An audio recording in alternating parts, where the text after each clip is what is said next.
Thank you, Eric. Calling us out. That's right. That's right. We're ready to step up to what God's calling us to. And our next speaker is Big O, Oscar Richmond, a native Houstonian. By God's grace, he has overcome many adversities in life. After a life-changing event in 2006, he made the decision to dedicate his life to Christ. He's a successful businessman, the owner of Do You Know Who I Am printing company, and has helped several others get into the printing business as well. He became a member of Lakewood Church in 2014 and serves faithfully in Lakewood's men's ministry. He's helped bring many lives to Christ through his compelling testimony and by sharing his walk with Christ. He enjoys spending time with his family and giving back to the community. Every Friday, you can find him in the streets of downtown Houston, feeding the homeless and blessing hundreds of individuals with a meal and a message from God, that God loves you. Please join me in welcoming Oscar Richmond to the stage. There you are, brother. Sneaking up on me, all right. How y'all doing? One thing about Beth and Richard, what they were saying about maximize, and they were talking about they were crying when they would come home from class. I said, man, I did that too. I didn't realize it, but it hit home for me because I didn't have an example of a husband or what a husband does. I didn't have an example of what fathers do. But you learned all that in that class. And now my sons, and they're in love with me all over again. And I'm engaged. I'm engaged. So a couple of years ago, the leader of the encounter said, Oscar, I'm gonna need you to write your own testimony. I was cool with just serving. I was like, nah, I don't know, man. I don't know. He said, Oscar, it's very important because I'm kind of quiet, I'm to myself. I said, okay. So I wrote it. So I'm gonna read it for you guys. I was shot at 24 times in a 2-car garage. When the smoke cleared, I noticed a bullet in my arm and a guy laying dead in my garage. My neighbors covered my children's head so they couldn't see the blood on me or the guy laying dead. I heard my baby boy crying and asking, where's my daddy? Police came, and as I was being rushed to the hospital, going down I-45, I looked out the window and I was thinking to myself, how did it get to this point? For God so loved the world that he gave his only begotten Son, that whosoever believes in him shall not perish, but have eternal life. John 3:16. I grew up in Trinity Gardens, north side of Houston. My mother worked 2 jobs all my life. My father was a father whenever he felt like being one. My grandfather abused my father and beat him. I remember my father telling me a story about how his father tied him to a tree and beat him in front of a group of white guys to impress them. I also heard my grandfather took all of his daughter's virginity. Therefore, my father was really bitter and mean. And when he did come around, usually someone got hurt. So I was really happy when my father wasn't around. I started selling drugs around the age of 16, not knowing what I was doing. I lost the drugs that I was selling for the guy.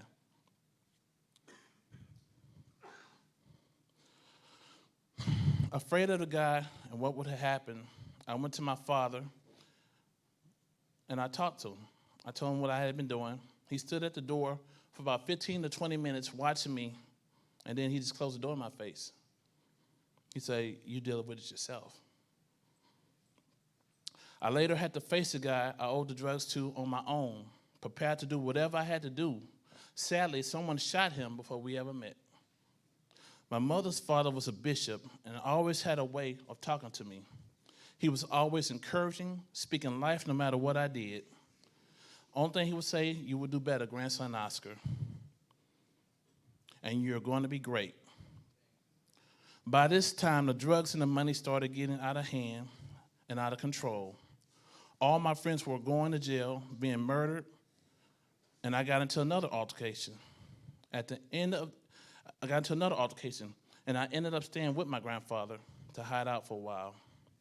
While staying with him, he talked to me about returning to school and earning my diploma.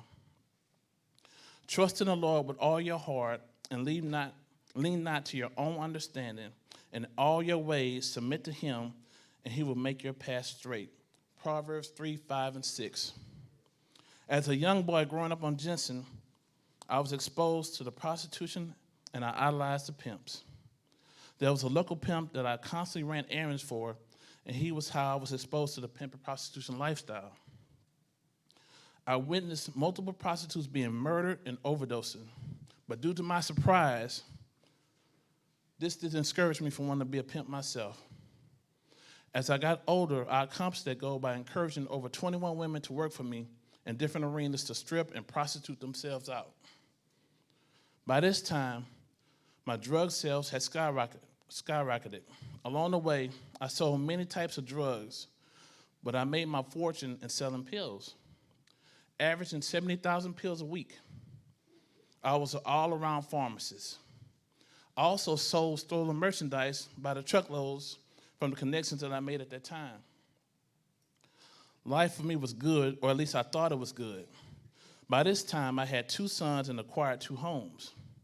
Due to my lifestyle, I did not have a set pattern that I followed, and me and my sons spent a lot of time going back and forth between the 2 homes. Till one day, my oldest son asked me, "Daddy, what do you do for a living? Why do everyone treat us differently?" Puzzled, I searched for a response in my head, but I could not answer him. So I called my father, and he said, "If you gotta lie, you're doing something wrong." This began my search for a better life.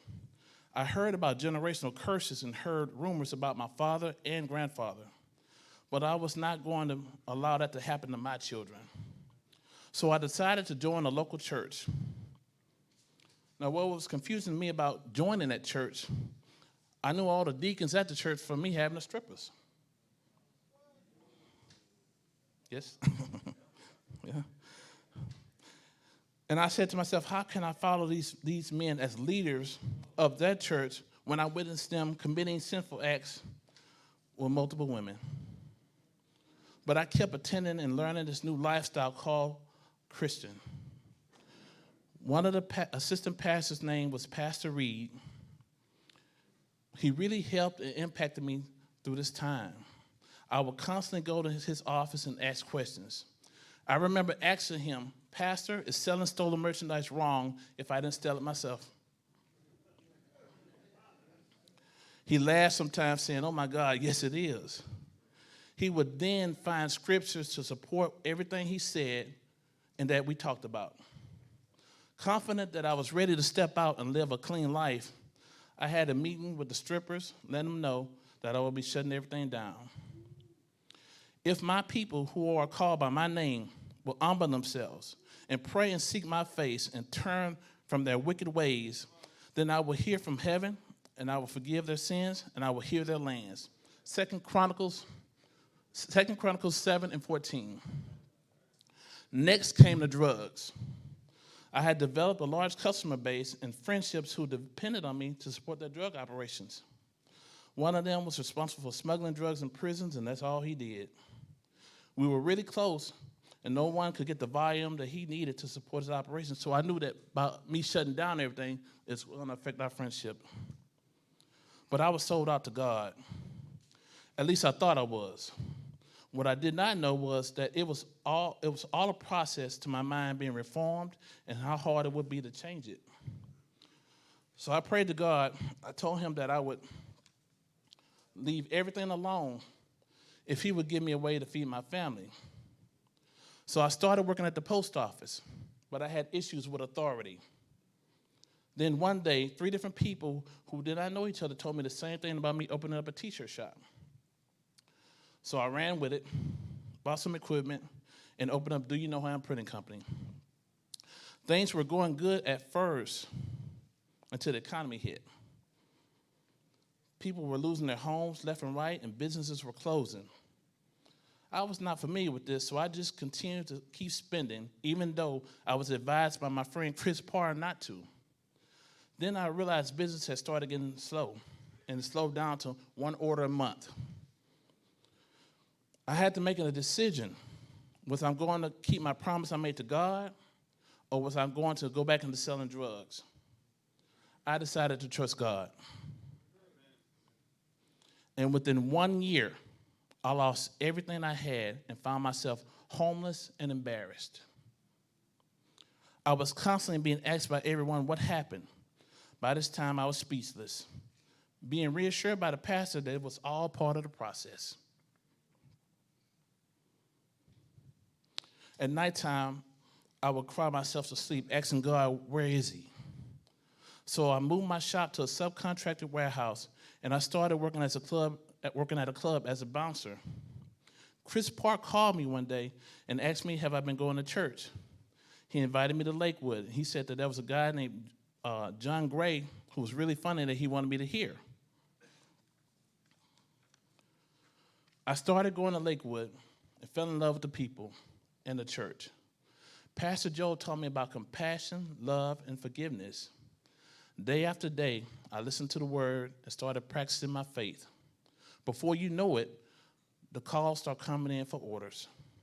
I found my purpose and started enjoying my life. Everything that Chris did, I wanted to do. He told me about this thing called the Encounter that he wanted me to go to. I said, sure, if you pay for it. I was totally broke, and he did. The first night I cried from 9 p.m. to 6 a.m. in the morning. The next day was even more impactful. I left off those grounds a new man. But after a few days, I thought to myself, they must have put something in my water. I felt what I had experienced was not real. I decided to go again to the next encounter. This time, I was praying for people, and I realized how many men were broken and needed help. So I joined a team, and it's been over 5 years now. I found my peace in business as well. I started teaching people how to screen print and how to open up their own business. A lot of people who have felonies, it's hard for them to get a job. So it was an easy way for them to start their own thing. So as of right now, I'm happy to say that I have been blessed to have helped over 65 people start their own business. 15 years later, I realized what God was doing. Step by step, God is restoring everything I lost in a greater manner.